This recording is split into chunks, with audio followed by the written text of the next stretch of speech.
আমি কি বুঝতে এই এসো। হ্যাঁ তোমাকে বলতেছি, যাও নিয়ে আসো। জি ভাইয়া। কি নাম তোমার? মৌ। তোমাকে জিজ্ঞেস করছিলেন সরি ভাইয়া। কি নাম? মৌ।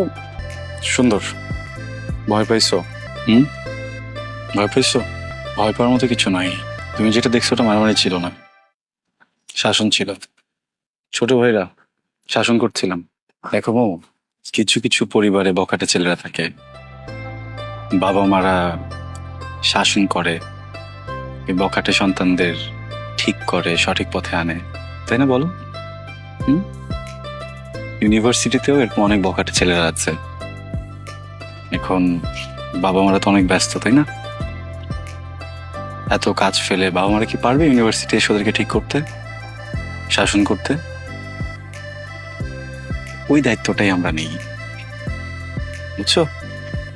তাই শাসন করি, ঠিক পথে আনি। এখানে ভয় পাওয়ার কিছু নেই। তোমার বাবা মাও তো তোমাকে শাসন করে, তাই না?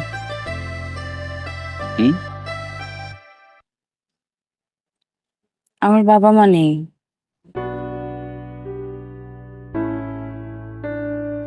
সরি, থাকলেও শাসন করতো না।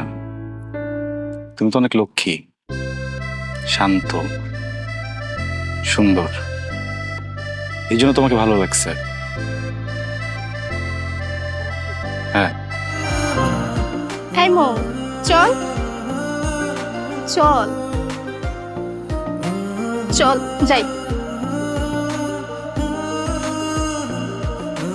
হয়ে গেল সব, চলে গেছে।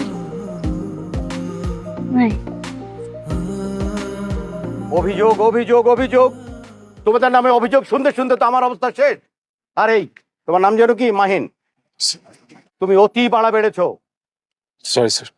আজকের পরে তোমার নামে যদি কোনো অভিযোগ জমা পড়ে, তোমার চাকরি নেই। চাকরি স্যার? তোমার স্টুডেন্টশিপ ক্যান্সেল হয়ে যাবে। Sorry sir. আমাদের এই ইউনিভার্সিটির একটা সুনাম ছিল, আজকে তোমাদের এই কয়েকজন ছেলের জন্য ইউনিভার্সিটিটার বদনাম হয়ে যাচ্ছে। তোমরা, আমি যেন আর কখনো তোমাদের নামে কোন ধরনের অভিযোগ না শুনি।